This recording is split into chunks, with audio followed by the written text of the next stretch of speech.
صاحب نے سوال کیا کہ فجر کی جماعت شروع ہو جائے تو سنتیں کس ٹائم پڑھنی چاہیے؟ یہ سوال بہت بار دہرایا جاتا ہے اور بار بار یہ سوال کیا جاتا ہے، تو اس کی تھوڑی میں تفصیل عرض کر دیتا ہوں۔ حدیث شریف میں آتا ہے کہ جب نماز کھڑی ہو جائے، جب جماعت کھڑی ہو جائے تو پھر فرض نماز کے علاوہ کوئی نماز نہ پڑھیں، لا صلاۃ الا المکتوبہ، پھر فرض نماز کے علاوہ کوئی نماز نہیں۔ اس حدیث کو سامنے رکھتے ہوئے فقہائے کرام نے یہ لکھا ہے کہ اگر آپ مسجد میں ہیں اور مسجد میں جماعت کھڑی ہو گئی، مثال کے طور پر ظہر کا وقت ہو رہا ہے، عصر کا وقت ہو رہا ہے، عشاء کا وقت ہو رہا ہے اور جماعت کھڑی ہو گئی، آپ نے ابھی تک سنتیں نہیں پڑھیں، تو آپ سنتیں پڑھے بغیر جماعت میں شریک ہو جائیں، اس لیے کہ حدیث کا حکم ہے۔ دوسری طرف آپ نے یہ سنا ہوگا، فقہائے حنفیہ کا بھی یہ مسلک ہے، امام مالک رحمۃ اللہ علیہ کا بھی یہ مسلک ہے کہ فجر کی سنتوں کا یہ حکم نہیں ہے۔ یعنی فجر کی نماز فجر کی جماعت اگر کھڑی ہو جاتی ہے اور آپ مسجد میں ہیں اور آپ سمجھتے ہیں کہ اتنا ٹائم میرے پاس ہے کہ میں فجر کی سنتیں پڑھ کر بھی امام کے ساتھ جماعت میں شامل ہو جاؤں گا، تو حکم یہ ہے کہ آپ فجر کی سنتیں پڑھ لیں، کسی ستون کے پیچھے، کسی دیوار، کسی ایسی جگہ پہ کھڑے ہو کر، کونے کھانچے میں، کہ جہاں آنے جانے والے لوگوں کو بھی مسئلہ نہ ہو، اور آپ اپنی سنتیں بھی پڑھ لیں اور فارغ ہو کے جماعت میں شامل ہو جائیں۔ اب اس پہ یہ اعتراض کیا جاتا ہے کہ جی آپ حدیث کی مخالفت کر رہے ہیں، حدیث میں تو آیا ہے کہ جب جماعت کھڑی ہو جائے تو کوئی نماز نہیں ہے سوائے فرض نماز کے، فجر کی نماز میں آپ یہ استثناء کیوں دیتے ہیں؟ عموماً یہ سوال کیا جاتا ہے۔ تو اس کے حوالے سے ایک بنیادی بات یہ سمجھیں کہ دیکھیں، جتنی سنت مؤکدہ ہیں نا، سنن مؤکدہ جتنی ہیں، ان میں سب سے زیادہ تاکید احادیث طیبہ میں جن سنتوں کی آئی ہے وہ فجر کی 2 سنتیں۔ حدیث شریف میں آتا ہے، حضور علیہ الصلاۃ والسلام نے ارشاد فرمایا، رکعتا الفجر خیر من الدنیا وما فیہا، کہ فجر کی 2 رکعتیں یعنی فجر کی 2 سنتیں دنیا وما فیہا سے بہتر ہے۔ مصنف عبد الرزاق کی روایت ہے، حضرت ابو ہریرہ رضی اللہ تعالیٰ عنہ فرماتے ہیں، رسول اللہ صلی اللہ علیہ وسلم نے ارشاد فرمایا، لا تترکوا رکعتي الفجر وان طردتکم الخیل، کہ فجر کی 2 رکعتیں یعنی 2 سنتیں نہ چھوڑو اگرچہ تمہیں گھوڑے رون ڈالیں۔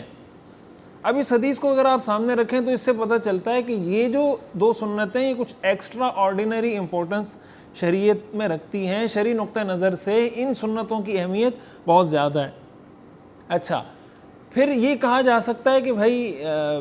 ہو سکتا ہے اس حدیث کا یہ مطلب ہو کہ جب تک جماعت کھڑی نہ ہو تو آپ اس وقت تک پڑھ لیں، لیکن جماعت کھڑی ہو جائے پھر تو آپ کے سامنے دوسری حدیث موجود ہے، لہٰذا اس پر عمل کرنا چاہیے۔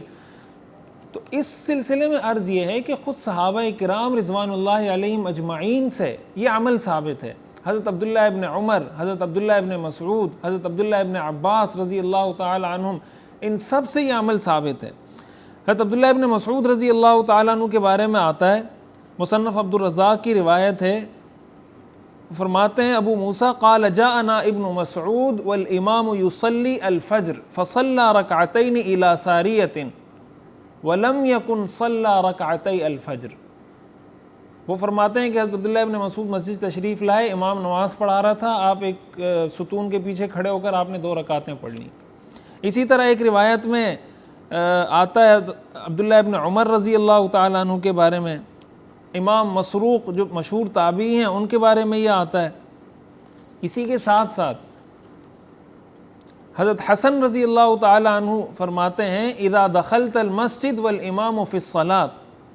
ولم تکن رکعت رکعتی الفجر فصلہما۔